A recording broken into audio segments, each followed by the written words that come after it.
intelligent nation. You know, Canada, as we all know, has so much that we can be proud of, and I'm a very proud Canadian. Among other things, our health care, our communities, how we've dealt with immigration, our environment, our people. We are, in fact, one of the top 8 countries in the world to live in, ranked number 6 by the OECD. Other countries like Switzerland, Australia, and the US are on that list as well. We're also considered to be one of the top 5 countries with the most economic freedom by the Fraser Institute. And we get top marks for science and technology research according to the Council of Canadian Academies. And my personal involvement with some of the hospitals here, pretty exciting to see what some of our hospitals in this country are doing for research and development all around the world. I think this is all great news, and I'm sure we're all very proud of it. But I think we're gathered here today because we genuinely believe Canada can be an even better nation. Predominantly, as its vision of the Alliance of iCanada, we believe there's growth opportunities in productivity, broadband, communications, and I think maybe more importantly, innovation.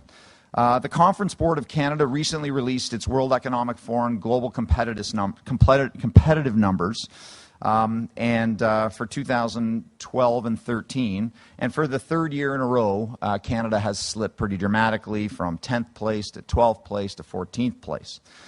And I don't think any of us really want to stand for that anymore.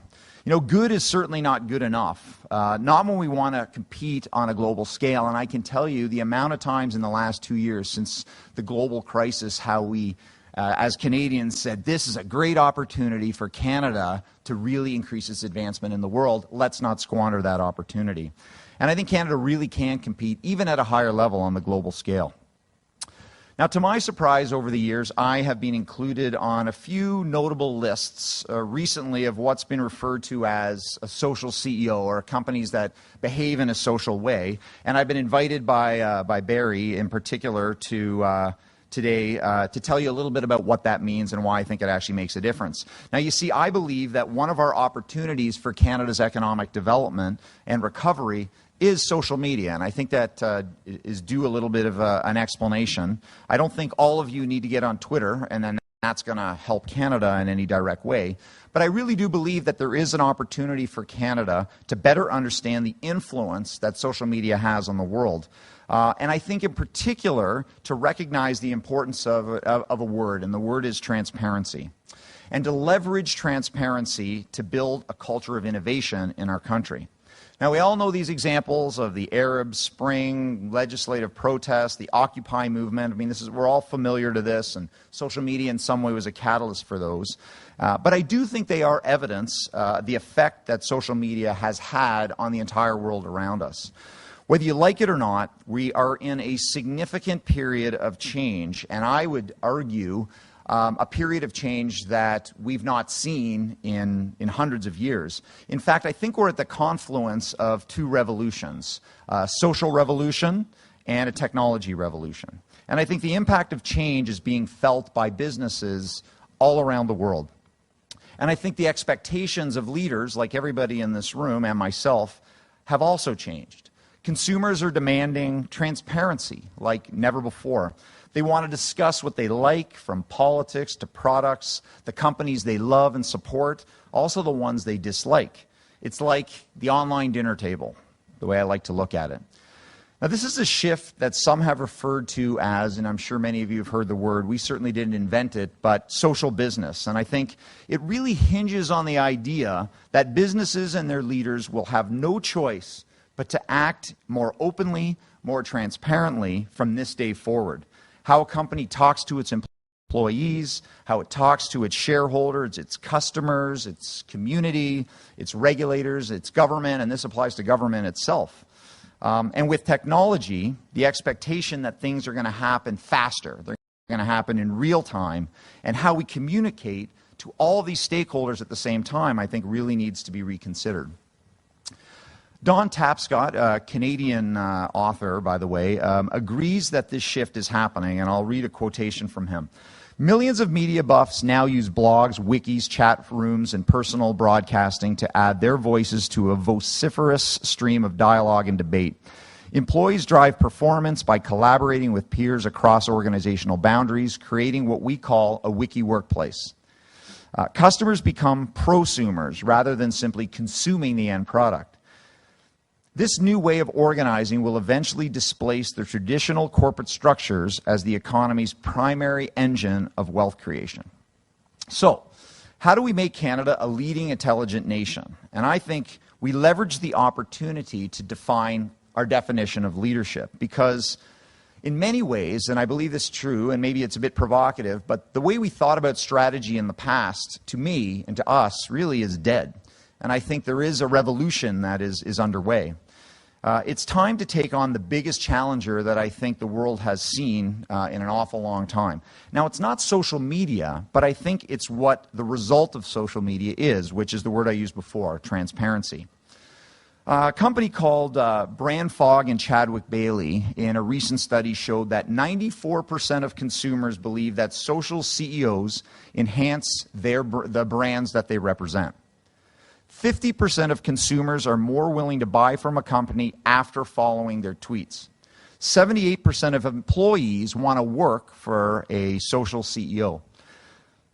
82% of employees believe that social CEOs are more trustworthy. If we want to stimulate consumer confidence and their purchasing behavior in order to increase Canada's economic metabolism, then why are Canadian executives still divided on this issue about the value of social media? Why are we not listening to the 94% of consumers who believe that social leaders will build better brand engagement? Or those 50% who have shown that they will buy from us if we engage with them in an online way? Why are so many of us not leveraging this, to me anyway, very obvious opportunity? Why are 70% of Fortune 500 CEOs absent from social networks altogether, and only 16% of a sample of 1,700 CEOs recently surveyed by IBM absent from social networks? This is, I think, especially hazardous in terms of an omission today, in particular with our economy that really does need all the power it can get. The same IBM study I just alluded to says that in 5 years, social media will be the second most common way to engage with customers, the number one way being in traditional face-to-face interactions. So we have an opportunity to stimulate economic growth by using the transformative value of social media to boost consumer interaction and I think drive sales, and we don't have to wait 5 years. We could do it now. With social media, I think, we have a choice to passively listen to what people think about our communities, about our business, about our products, or we can be an active part of that discussion, that conversation, to help inform, educate, and teach our customers or our citizens, whatever the case may be. I think also, better yet, if we engage customers and prospective customers in meaningful dialogue about their lives, challenges, interests, concerns, we can build communities of trust and loyalty with our respective areas of interest, whether that's business, whether that's government, whether that's philanthropy. Imagine having conversations with the world and seizing the opportunity to push our strong Canadian brand on an international level. We already know Canada's global reputation is fantastic, and this is one way that we can take advantage of it.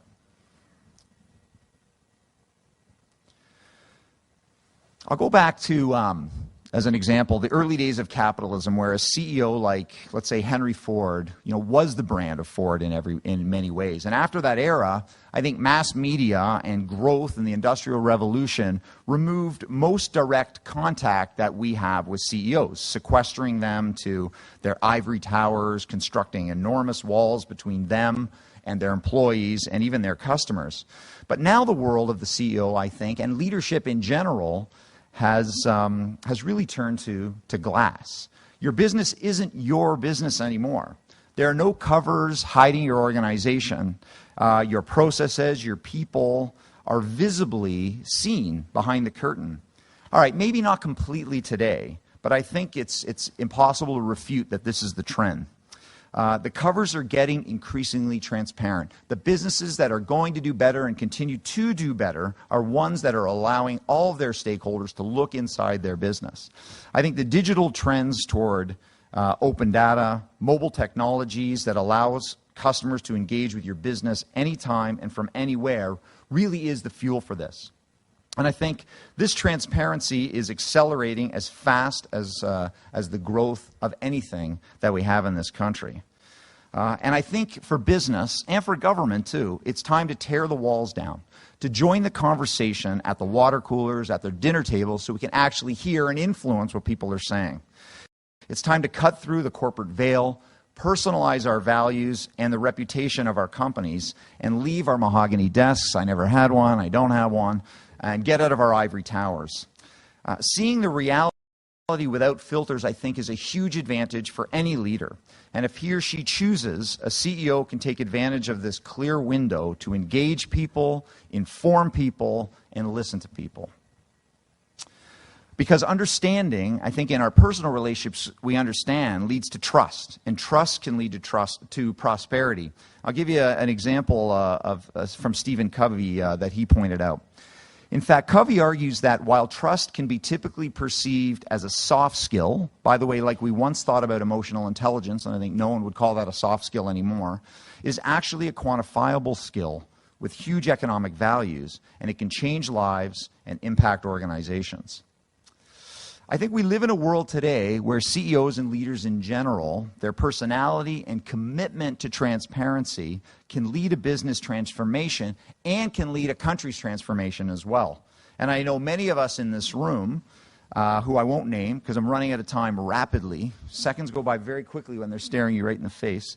But there are many people in this room who believe the message that I share.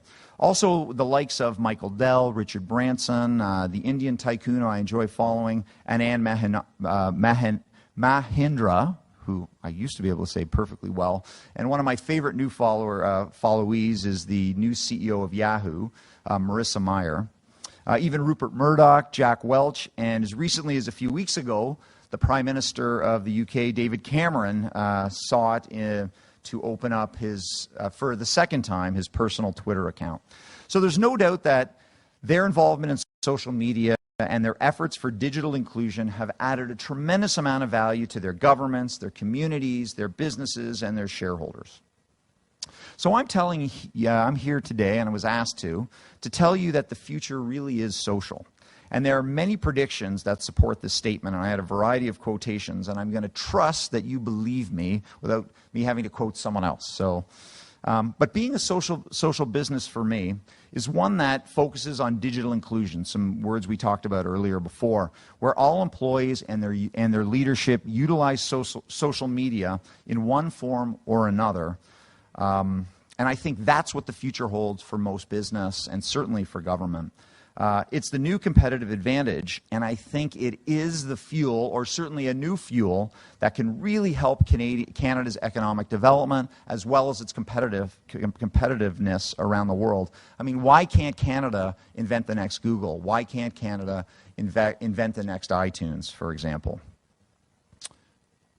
So I have an example, which maybe in the networking after, I can tell you how ING launched a new product, our Thrive checking account, using social media, harnessing our employees and 20,000 of our customers to build a product that in 18 months has brought us almost 175,000 new accounts and has become the second largest driver of our account growth over that period of time by very much committing to a social media strategy, even around product development and how we run our business. So some people may question whether social media is a good use of time for senior leaders. I certainly get asked that question all the time. And my view is, have you really thought about the cost of not engaging in social media? In fact, there is a specific answer, and I'll close on this. It's $1.3 trillion, to be exact. That's the cost of not tweeting. All right, maybe a little dramatic, but McKinsey Global Institute did a survey of 4,200 companies and demonstrated that social technologies stand to unlock from $900 billion up to $1.3 trillion in value if our North American companies adopted this theory of transparency. That, in the upper end, by the way, approaches Canada's annual GDP. Now, how's that for an ROI? So let me close by saying, as a leader of any business or community or government, you all know that our main priority is to lead. But what I want to remind all of you is that what we don't do can be just as clear about our intentions as the things that we do. So whether you choose to leverage social media to build trust and transparency or not, either way, you're sending a very clear message to your customers, to your community, to your employees. So I urge you all to consider this message that we're sending to all Canadians and to the world. I'll finish by saying Winston Churchill knew the value of communication. He called speaking and writing skills the language of leadership. Of course, how we communicate today changes an awful lot. And I think it is becoming a world of social media communications, a world of open and direct dialogue with all of your stakeholders, a world of transparency and trust. And I do believe that social media will be a giant differentiator that defines the success of future leaders, businesses, and countries.